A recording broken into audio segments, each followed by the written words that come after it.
मो ना Shridhar पुआण आर्सिनाल joint general secretary श्रमिक कांग्रेस एवं NFR working committee member new Delhi.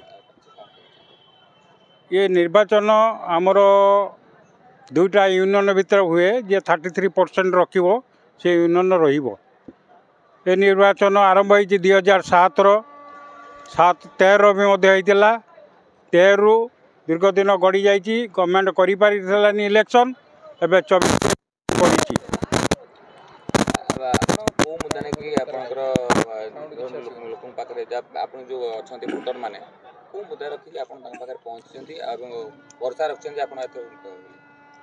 आमे मुद्दा मेन मुद्दा आमर अच्छी एनएफआर जो अच्छी न्यू दिल्ली रे आमर जनरल सेक्रेटरी एम राघवाया साहब ओ एनपीएस यूपीएस को विरोध करी ओपीएस को सपोर्ट करी से चाहते जे एम्प्लॉय मान को ओपीएस ओपीएस मतलब ओल्ड पेंशन स्कीम मिलू।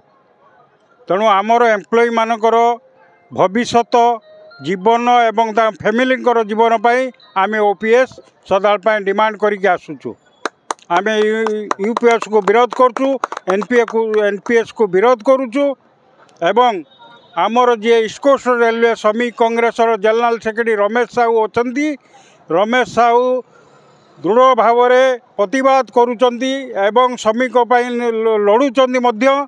सी केवल ओपीएस खाली ओपीएस नुह आमर डिमांड अच्छी रनिंग स्टाफ मान को माइलेज मिलो, ट्रकमैन भाई मान को साइकिल अलाउंस मिलो एवं सबू जते रेलवे घरोकरण को बंद करने अच्छी आमर डिमांड।